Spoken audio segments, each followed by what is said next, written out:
And now, live at 8.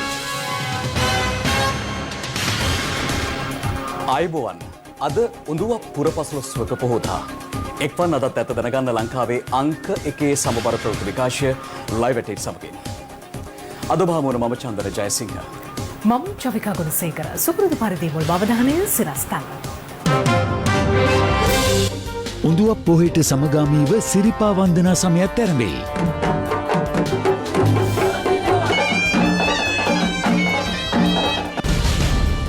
බ්‍රිතාන්‍යයෙන් හඳුනා ගැනුණු නව corona virus ප්‍රභේදය ඉන්දියාවටත් පැතිරේ. නව වෛරස් ප්‍රභේදය ශ්‍රී ලංකාවටත් පැතිරීමේ අවදානමක් ඇති බවට මෙරට සෞඛ්‍යංශවලින් අනතුරු ඇඟවීම්. යුක්‍රේන සංචාරකයන් 204 දෙනෙක් අදත් දිවයිනට.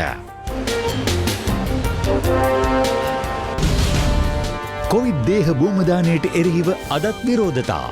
සියලුම කෝවිඩ් පොසිටිව් මරණ ආදානය කළ යුතුයි. සෞඛ්‍ය අමාත්‍යාංශය වශයෙන් ඒ තීරණය කිසිදු වෙනසක් නැහැ. ජයශ්‍රී මහා බෝ සමිඳුන්ගේ දක්ෂිණ ශාඛාව සංඝමිත්තා මහරහත් මෙහෙණින් වහන්සේ විසින් මෙරටට වැඩම කිරීම ඇතුළු ශාසන ඉතිහාසයේ වැදගත් සිදුවීම් රැසක් සිදු වූ උඳුවප් පුරපසළොස්වක පොහෝ දිනය අදයි. වර්ෂයේ අවසාන පොහොයේ දින අද දින ස්වර්ණවාහිනී අමාදහර ආගමික වැඩසටහන් මාලාව ගෙනාවේ ඓතිහාසික රුවන්වැලි මහා සෑය අභියස සිටයි. ජයශ්‍රීමා බෝධීන් වහන්සේගේ දක්ෂිණ ශාඛාව සංඝමිත්තා මහරහතන් මෙහෙණින් වහන්සේ විසින් බුදුන් හා සමාන ජයශ්‍රීමා බෝධි ශාඛාවක් ලක්දිවට වැඩම කරවූයේ අදවන් පින්බර උඳුවප් පුරපසළොස්වක පොහෝ දිනයක බව ශාසන ඉතිහාසයේ දැක්වෙනවා. එසේම අනුලා දේවිය ඇතුළු ප්‍රධාන කාන්තාවන් 500 දෙනෙක් මුල් කරගෙන ලක්දිව මෙහෙණි සසුන ආරම්භවීම සහ ශ්‍රීපාද වන්දනා සමය ඇතුළු ඓතිහාසික සිදුවීම් රැසක් අදවන් උඳුවප් පොහෝ දිනක සිදුව තිබීම විශේෂත්වයක්.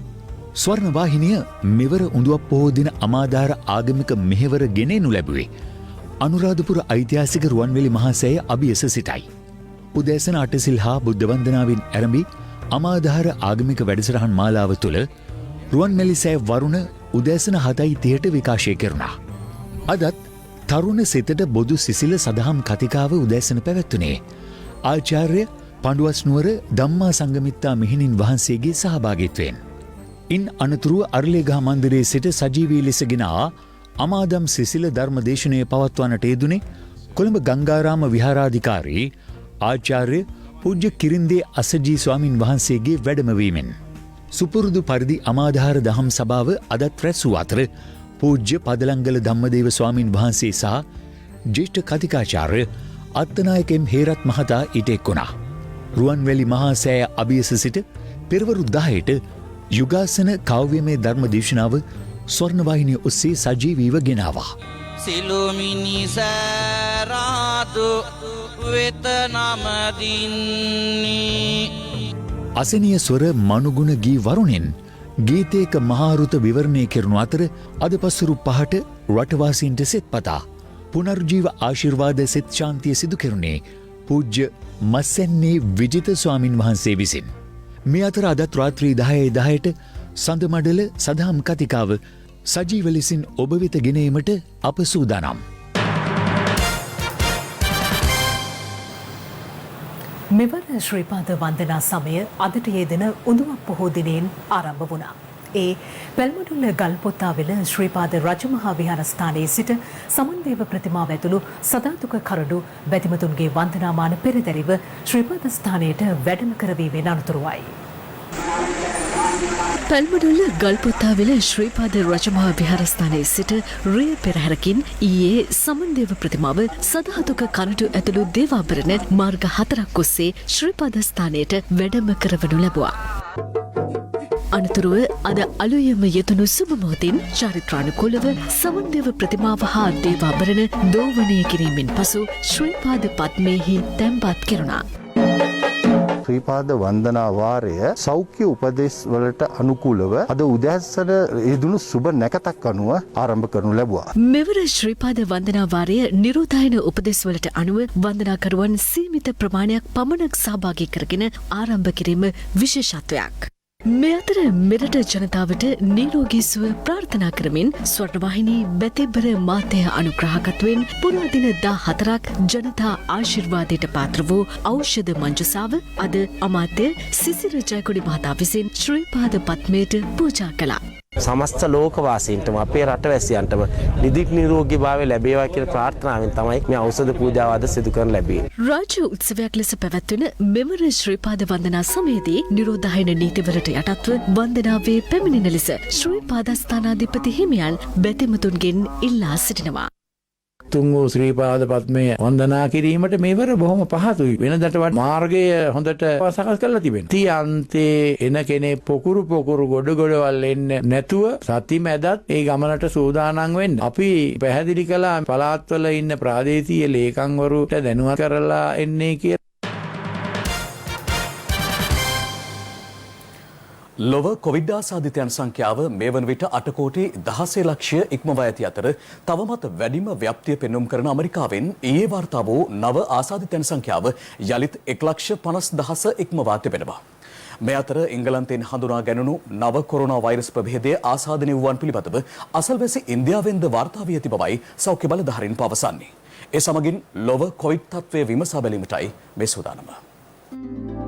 කොවිඩ් වසංගතයෙන් ලෝ වැඩිම පීඩාවකට ලක්ව ඇති ඇමරිකාවේ ජනතාවට ලබා දීම සඳහා වන කොවිඩ් සහන පැකේජය ඇතුළත් මූල්‍ය වියදම් කෙටුම්පතට ජනපති ට්‍රම්ප් අත්සන් තැබීමත් සමග ඇමරිකානුවන්ට ඩොලර් 2000ක සහනාධාර චෙක් පතක් ලබා දීම සඳහා එරට කොංග්‍රස් මණ්ඩලයේ අනුමැතිය හිමිව තිබෙනවා. ඇමරිකානුවෙකුට ලැබෙන මෙම සහනාධාරයේ ශ්‍රී ලංකාවේ මුදලින් රුපියල් 3,75,000කට ආසන්න අගයක් ගන්නා බවයි වාර්තා වන්නේ. ඊයේ දිනේද ඇමරිකාවෙන් වාර්තා වූ නව ආසාදිතයන් සංඛ්‍යාව 1,86,000 ඉක්මවා ඇති අතර වාර්තා වන කොවිඩ් මරණ සංඛ්‍යාව 2,000කට ආසන්නයි. මේ අතර කොවිඩ් ආසාදිතයන් වැඩි වශයෙන් වාර්තා වන ඇමරිකාවේ කැලිෆෝනියා ආශ්‍රිත ඇතැම් ප්‍රදේශවල ජනතාවට නිවෙස් තුළටම වී සිටින ලෙස පනවා ඇති නියෝගය තවදුරටත් දීර්ඝ කිරීමටයි බලධාරීන් තීරණය කර තිබෙන්නේ. එමෙන්ම කැලිෆෝනියාහි ඇතැම් රෝහල් කොවිඩ් රෝගීන්ගෙන් පිරී යාමත් සමග සෞඛ්‍ය බලධාරීන් දැඩි දුෂ්කරතාවයකට පත්ව ඇති අතර ඇතැම් ප්‍රාන්තවල රෝගීන්ගේ ශීඝ්‍ර ව්‍යාප්තිය හේතුවෙන් රෝහල් ඉදිරිපිට තාවකාලික කූඩාරම් තනා කොවිඩ් රෝගීන්ට ප්‍රතිකාර කරන බව වාර්තා වනවා. ඇමරිකාවෙන් පසු 41,000ක්ම වූ වැඩිම නව ආසාදිතයන් සංඛ්‍යාවක් ඊයේ වාර්තා වූයේ එංගලන්තයෙන් වන අතර එය කොවිඩ් වසංගතයේ ආරම්භයෙන් පසු එරටින් වාර්තා වූ වැඩිම දෛනික ආසාදිතයන් සංඛ්‍යාව බවයි පැවසෙන්නේ. එමෙන්ම පවතින ශීඝ්‍ර ව්‍යාප්තිය හේතුවෙන් ඊයේ එංගලන්තය තුළ සිදු කෙරුණු දෛනික කොවිඩ් පරීක්ෂාව ලක්ෂ 5 ඉක්මවා ඇති බව වාර්තා වනවා. මේ අතර ලෝක සෞඛ්‍ය වාර්තා අනුව එංගලන්තයෙන් හඳුනා ගැනුණු නව වෛරස් ප්‍රභේදය ලොව රටවල් 20ක පැතිර ඇති අතර එහි ආසන්නතම රට ලෙස වාර්තා වන්නේ අසල්වැසි ඉන්දියාවයි. එංගලන්තයෙන් හඳුනා ගැනුණු නව වෛරස් ප්‍රභේදයේ ආසාදිත වූවන් 5 දෙනෙකු පිළිබඳව ඉන්දියාවෙන් මුල්වරට වාර්තා වී ඇති අතර මෙම සිද්ධියත් සමග රට තුළට පැමිණෙන සංචාරකයන් සහ ගුවන් ගමන් සඳහා දැඩි සීමාවන් පැනවීමටයි ඉන්දිය බලධාරීන් පියවරගෙන ඇත්තේ. පවතින තත්ත්වය මත ඉන්දියාව තුළ එන්නත් කරන වැඩපිළිවෙල හැකි ඉක්මනින් ආරම්භ කිරීමට සියලු කටයුතු සූදානම් කරන අතර ඉන්දිය සෞඛ්‍යංශ පවසන්නේ ඔක්ස්ෆර්ඩ් එන්නත සඳහා අනුමැතිය ලබා දීම ඉදිරි දින කිහිපය තුළ බොහෝ දුරට සිදුවනු ඇති බවයි. එමෙන්ම විදේශ මාධ්‍ය අද වාර්තා කළේ දකුණු අප්‍රිකාවෙන් හඳුනා ගැනුණු අනෙක් නව වෛරස් ප්‍රභේදය ආසාදිත වූවන් පිළිබඳව මුල්වරට ජපානයෙන් වාර්තා වී ඇති බවයි. මීට දින කිහිපයකට පෙර ජපානයෙන් වාර්තා වූයේ එංගලන්තයෙන් හඳුනා ගැනුණු නව වෛරස් ප්‍රභේදය ආසාදිත වූවන්ද එරටින් හමු වූ බවයි. මේ අතර දකුණු අප්‍රිකාවෙන් වාර්තා වන සමස්ත කොවිඩ් ආසාදිතයන් සංඛ්‍යාවද මේ වන විට මිලියනය ඉක්මවා තිබෙනවා.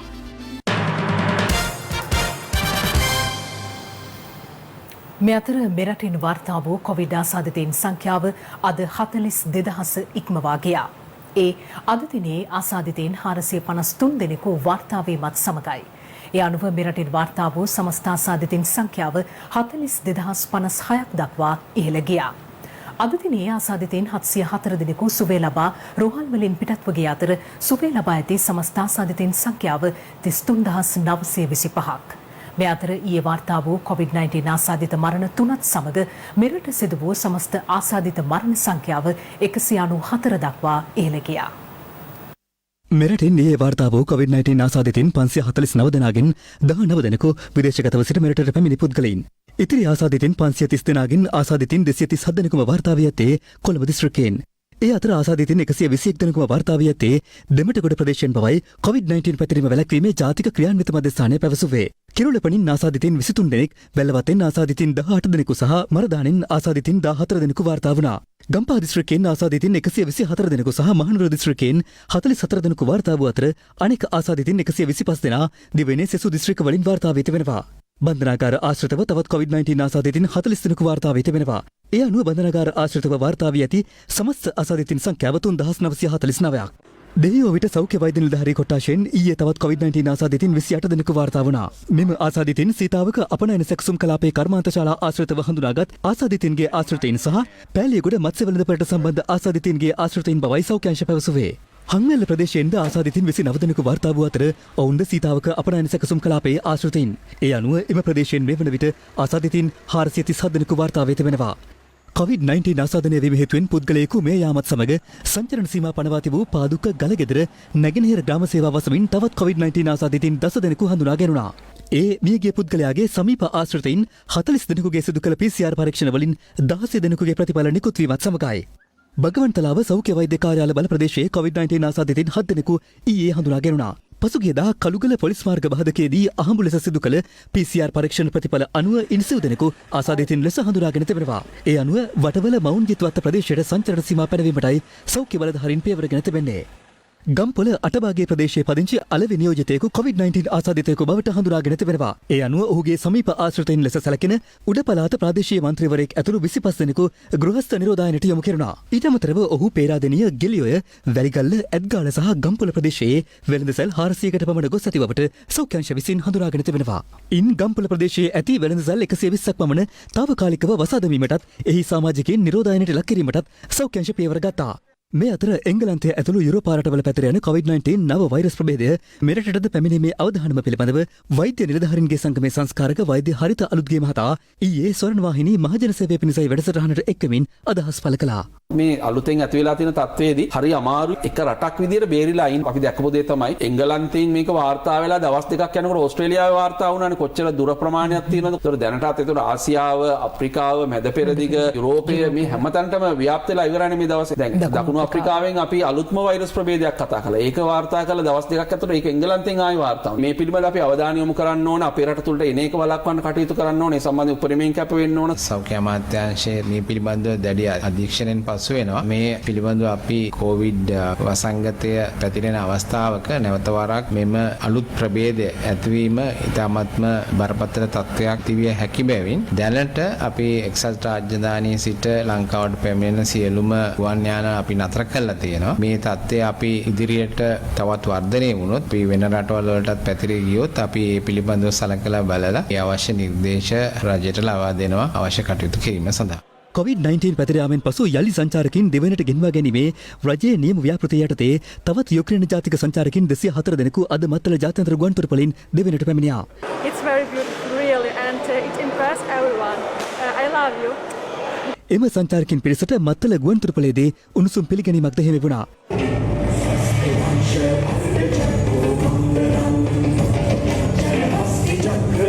ඊයේ වාර්තා වූ COVID-19 ආසාදිත මරණ තුනෙන් දෙකක්ම වාර්තා වී ඇත්තේ බස්නාහිර පළාතෙන්. දර්ගා නගරයේ පදිංචි 90 හැවිරිදි පුද්ගලයෙකු කළුතර දිස්ත්‍රික් රෝහලේදී මිය ගොස් ඇත්තේ COVID-19 ආසාදනයත් සමග ඇති වූ ලේ විෂවීම සහ අධික රුධිර පීඩනයත් සමග ඇති වූ හෘදයාබාධයක් හේතුවෙන්.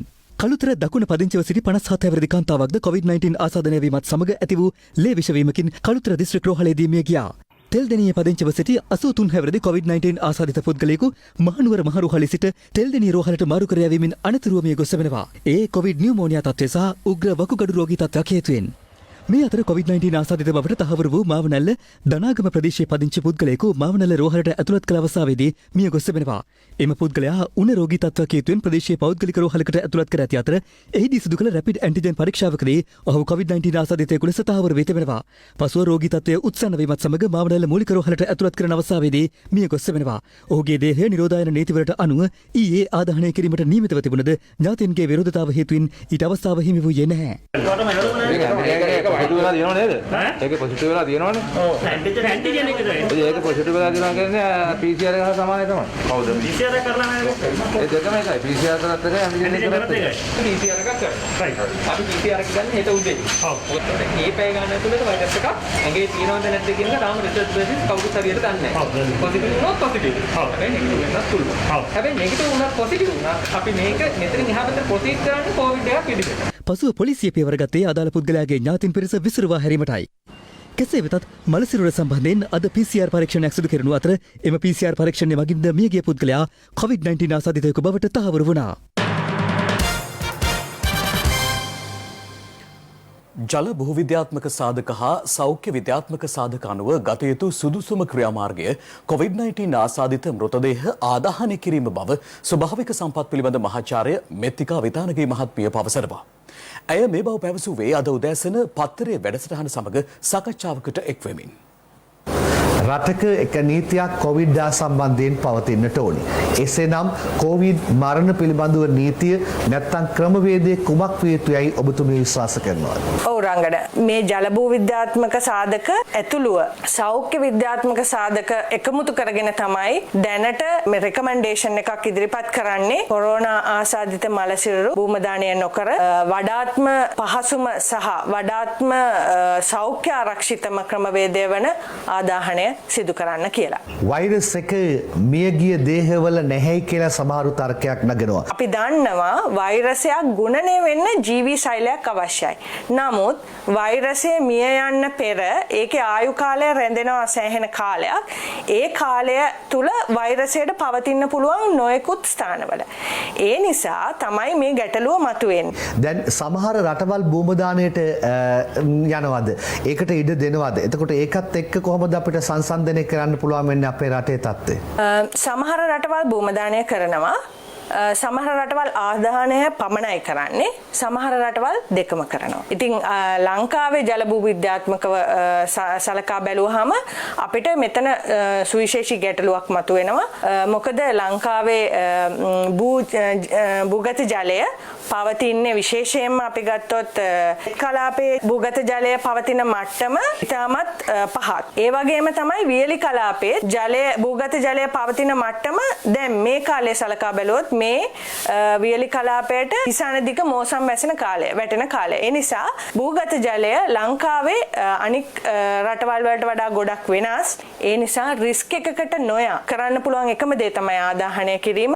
මේ අතර COVID-19 ආසාදිත මෘතදේහයන් භූමදානය කරන ඉල්ලීම් වලට විරෝධය පළ කරමින් අද මාතලේ නගරයේදී විරෝධතාවක් පැවැත්වුණා. මහා සංඝරත්නය සහ සිවිල් සංවිධාන එකතුව මෙම විරෝධතාව සංවිධාන කර තිබුණා.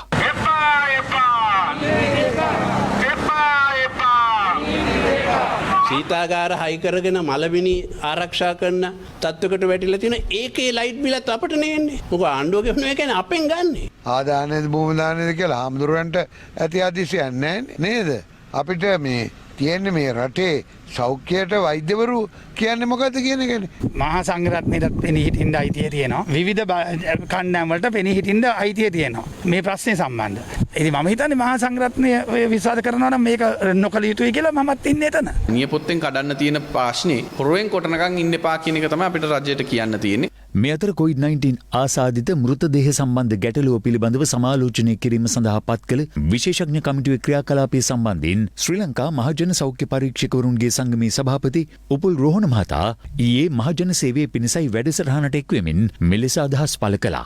විශේෂඥ කමිටුවක් පත් කරා නම් ඒ කමිටුවත් ඇත්තටම මම මේ කමිටුවත් මම මේ මොහොතේ විවේචනය කරන ඒ කමිටුවත් එකමුතුව කමිටුවේ මතයක් ප්‍රකාශ නොකර ඒ කමිටුවේ සමාජිකයෝ එළිය ගිහිල්ලා මිනිස්සු වික්ෂිප්ත වෙන විදිහට මේ විශේෂඥයන්ගෙන් බලාපොරොත්තු නොවන විදිහට අර කඩපිල්වල කරන ප්‍රකාශ වගේ පරස්පර විරෝධී ප්‍රකාශ නිකුත් කරනවා. දැනට සෞඛ්‍ය අමාත්‍යාංශය නැත්නම් සෞඛ්‍ය දෙපාර්තමේන්තුව වශයෙන් අපි මේ තීරණය වෙනසක් තියෙනවා නම් අපි මහජනතාවට දැනුම් දෙනවා. එතකන් අපේ තීරණය සියලුම COVID-19 මරණ ආදානය කළ යුතුයි. ඔබ යලිත් ලයිව් ඇට් සමගින් දැයක් වෙත සතුට ලොවක් උරුම කළ හදවත්වලට ඩයලොග් සහ සිනිස්ටා පදනමෙක්ව කෘතගුණ පුද කරන්නට පසුගියදා කටයුතු ආරම්භ කළා. මේ වෙනුවෙන් මාධ්‍ය අනුග්‍රහය දක්වන්නේ ස්වර්ණවාහිනියයි. ඒ සත්කාරයෙන් සමගින් අපේ රටේ සිටින ප්‍රවීණ රංගන ශිල්පියෙක් වන මහේන්ද්‍ර පෙරේරා මහතා අප අද මුණ ගැසුණා. පුරා දශක 4කට ආසන්න කාලයක් රංගනයෙන් තම නිසංග දස්කම් ගෙන හැරපෑ මහේන්ද්‍ර පෙරේරා සිනමා සක්විති ගාමිණී ෆොන්සේකා මහතාගේ සක්විති සුවේ චිත්‍රපටයෙන් සිනමාවට පිවිසෙනවා. එතැන් පටන් මිල්ල සොයා මචං පුරහඳ කළුවර ගාමිණී බහුභූතයෝ කොස්තාපල් පුඤ්ඤසෝම ආදී චිත්‍රපට රැසක නිරූපණය කරන චරිත හරහා ජනාදරයට පාත්‍ර වනවා. ආචාර්ය සාලමන් ෆොන්සේකා මහතා යටතේ හැදෑරූ රංගන කුසලතාව තවත් ඔපමට්ටම් කරගනිමින් කලාව තුළ නම රැන්දූ රටක් ආදරය කරන මහේන්ද්‍ර පෙරේරා මුණගැසී සුවදු බැලීමට ඩයලොග් ආයතනයේ හිතවතුන් සිනෙස්ටා පදනමේ සමාජිකින්ද සමග මෙසේ එක්වුණා. ඇතටම ඩයලොග් ආයතනයටත් ස්වර්ණ වාහිනී ආයතනයටත් අපේ සිනෙස්ටා පදනමටත් මම බොහෝම ගෞරවාන්විතව ස්තුතිවන්ත වෙනවා. මට හිතෙනවා මේක කලාකරුවන් වෙන අපිට ලොකු ගෞරවයක්. මට හරි තෘප්තියක් දැනෙනවා මේ තෑගි භෝග ලැබුණාට නෙවෙයි. ඒ වුණාට මේ අදහස යට තියෙන ඒ ගෞරවයට බොහොම ස්තුතියි. 2021 අලුත් අවුරුද්ද සභාව ධර්මයට ආදරය කරලා එකිනෙකාට ආදරය කරලා ජීවත් වෙන්න පුළුවන් නිරෝගීමත් වසරක් වේවා කියලා මම ප්‍රාර්ථනා කරනවා. සුබ අලුත් අවුරුද්දක්. දයක් වෙත සතුටු ලොවක් උරුම කළ හදවත්වලට ඩයලොග් හා සිනෙස්ටා පදනම එක්වගෙනන කෘතගුණ පිදුමයි මේ. දැන් තවත් දේශීය පොතක්. ජෙනරාල් දුරේට උසස් කෙරුණු ආරක්ෂක ලේකම් කමල් ගුණරත්න මහතා සහ වැඩබලන ආරක්ෂක මාණ්ඩලික ප්‍රධානී හා යුද හමුදාපති ශවේන්ද්‍ර සිල්වා මහතා අද මහනුවරට පැමිණියා. ඔවුන් ආගමික වතාවත් වලට සහභාගී වීමෙන් අනතුරුව මාධ්‍යයටද අදහස් පළ කළා.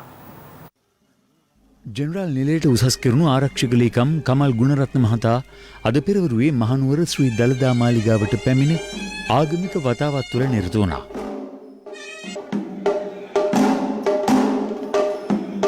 අනතුරුව දළදා මාලිගාවේ දියවඩන නිලමේ නිලංග දෑල මහතා හමුවීමෙන් පසුව මාධ්‍යවේදීන් හමුවේ මෙලෙස අදහස් පළ කළා.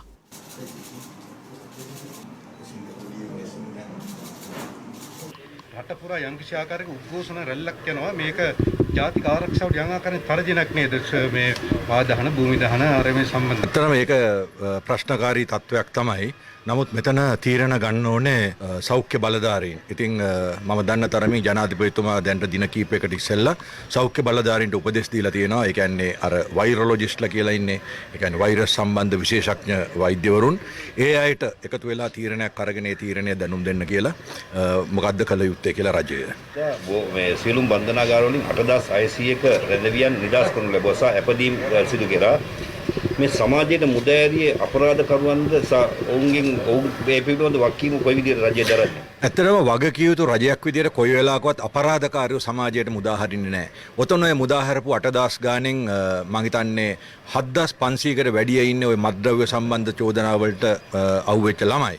බොහෝ දෙනෙක්ගේ ඒ මත්ද්‍රව්‍ය පිළිබඳ රජයේ රස පරීක්ෂකයාගේ වාර්තාව එනකන් ඒ අයව එළියට දාන්න බැරි තත්වයක් තිබුණා. ඒක නිසා තමයි 32000 දක්වා කවදාවත් නැති විදිහට මේ අය වැඩි වුණා. අපි මත්ද්‍රව්‍ය වලට එරෙහිව කරන මේ සටන ඒ ව්‍යාපාරය නොනවත්වාම දිගටම කරගෙන යනවා. අර නිකන් මේ ඔය කුඩු පැකට් එකක් ළඟ තිබිලා අහුවෙච්ච වගේ ඒ වගේ ළමයි තමයි ඔය නිදහස් කරලා දෙන්නේ. නැතුව බරපතල අපරාධකාරයෝ කිසිම කෙනෙක් මේ දක්වා නිදහස් කරලා නැහැ. මේ අතර ජෙනරාල් නිලයට උසස් කෙරුණු යුද හමුදාපති සහ වැඩබලන ආරක්ෂක මාණ්ඩලික ප්‍රධානී ශවේන්ද්‍ර සිල්වා මහතාද අද පෙරවරුවේ මහනුවර ශ්‍රී දළදා මාලිගාවට පැමිණ ආගමික වතාවත් වල නිරත වුණා.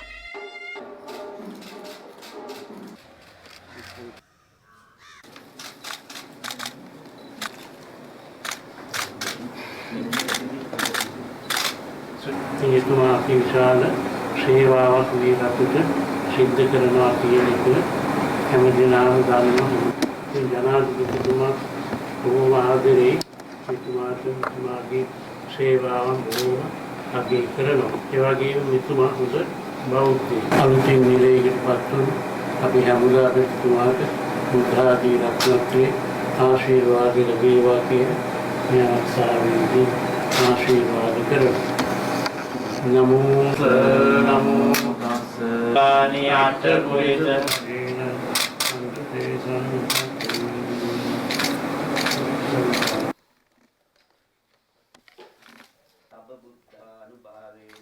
සබ්බ ධම්මානුභාවේන සබ්බ සබ්බ සංඝානුභාවේන සදා සොත්ති භවන්තු තේ. රට අද හැම කෙනෙක්ම බලන්නේ මිනිස්සු ජීවත් කරවන්නේ. රට ජාති ආගම ඉස්සෙල්ල රට රැක ගන්න ඕනේ. ඊට පස්සේ ඒ ජාති ඊට පස්සේ තමයි ධර්මයේ තිබෙන්නේ. අපි ධර්මයට මුල් තැන දීලා කටයුතු කරන්න ගියොත් රටත් ඉවරයි ජාතියත් ඉවරයි. ඒ නිසා අපි අවබෝධ කරගන්න ඕනේ ඉස්සෙල්ලා ජීවත් වෙන්න ඕනේ. ජීවත් වෙන්න නම් මිනිස්සු ලෙඩ වෙලා ජීවත් වෙන්න බෑ. ඒකට අපි අඩු ගානේ දැන් මේ 20 ගෙවිගෙන යනවා. 21 තමයි දැන් අපට උදා වෙන්නේ. ඒකට අපේ රටේ අපි මිනිස්සු අනකොටා ගන්නවා මේ සුළු දේවල් වලට මිනිස්සු ඇලැප්පිලි වෙනවා නම් පාරේ උද්ඝෝෂණ කරනවා නම් වෛද්‍යවරු තීරණය කරපු දෙයකට මේ සාමාන්‍ය මහජනයා පාර හරස් කරගෙන කටයුතු කර කොහොමද මේ රට ගෙනියන්නේ? ඒක හරි අභියෝගයක් තියෙනවා. ඔබතුමා විශාල කැපවීමක් කරනවා මේ රට ඒ ආරක්ෂක පැත්තෙන් පමණක් නෙවෙයි අනිකුත් ගුණාත්මක වශයෙන් රට ගොඩ ගන්න දැක්මක් ඇතුව වැඩ කරන නිසා ඒන් අපේ රටට මේ වෙනකොට විශාල මෙහෙවරක් වෙලා තියෙනවා. අපි ඒ නිසා තවදුරටත් රට ඒ වගේම අපි සියලුම ශ්‍රී ලාංකිකයන් ආරක්ෂා කරගෙන නව වසරත් එක්ක ඉදිරියට යන මේ රට පිළිබඳව දැක්මක් ඇති වැඩ පිළිවෙලක් යොදා ගන්න ඔබතුමාට ශක්තිය ධෛර්ය වාසනාව ලැබේවා කියලා මම ප්‍රාර්ථනා කරනවා.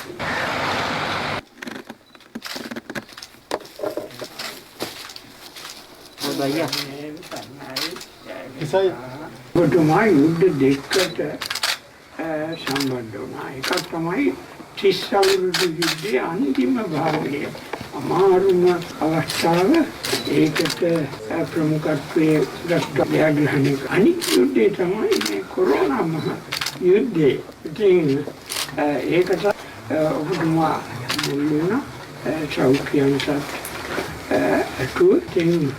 ඒකත් ජයග්‍රහණය කරන්නට තමයි ඔබතුමාගේ එකම අධිෂ්ඨානය.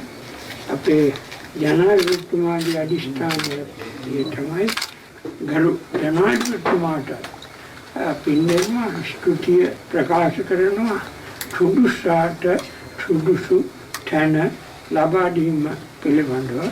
ඒ වගේම ලේකම්තුමා හම්දා එතුමාට ලැබුණ බව දැනගන්න ලැබුණා. එතුමාත් විශාල කාර්යභාරයක් තමයි ඉෂ්ට කරන්නේ. ඉතින් ඔබතුමාට අපේ ගරු ජනාධිපතිතුමන්ට දල්දා හාමුදුරුවන්ගේ ආශිර්වාද කුණුරුවන්ගේ ආශිර්වාද සියලු දෙවි දේවතාවන්ගේ ආරක්ෂාව රැකවරණය ලැබිලා මේ රට ගොඩ ගැනීමට ඒ හැම දිනකටම ශක්තිය ධෛර්යය බලය ලැබේවා කියලා උත්තර සිටින් අපි ප්‍රාර්ථනා කරනවා. අම්මා සම්බුද්දස්ස නමෝ තස්ස මතාරති සද්ධා සුබදිවන්නෝ බතු සම්දත නැත්.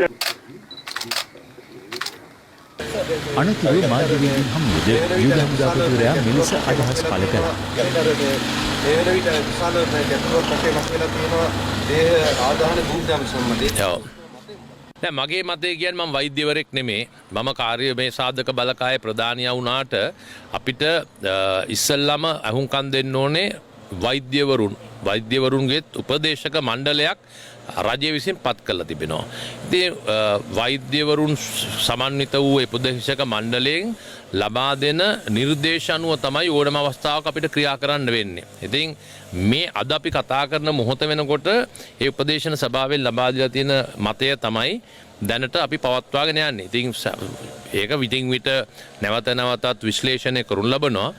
අපි රටක් වශයෙන් රටේ පුරවැසියෙකු හැටියට අපි ඕනම පුද්ගලයෙක් පුරවැසියෙක් හැටියට රටේ පවතින නීතියට අනුව අනුගත වෙමින් රජයේ විසින් ගන්නා යම්කිසි ප්‍රතිපත්තියක් ගන්න තීරණයකට අපි විශේෂයෙන් මෙවැනි අවස්ථාවකදී සෞඛ්‍ය ක්ෂේත්‍රයේ තමයි වැදගත්ම. සෞඛ්‍ය වෛද්‍යවරුන් කියන ආකාරයෙන් වැඩ කිරීම තමයි අපිට කරන්න වෙන්නේ. ඒ සමගින් අප අදට සමුගන්නවා. ලයිව් SMS සේවාව තිරේ දිස්වන ආකාරයට ඔබට සක්‍රිය කරගත හැකි අතර උණුසුම් පුවත් දැන ගැනීම සඳහා www.live8.lk වෙබ් අඩවියට පිවිසෙන්න. සුබ රාත්‍රියක්.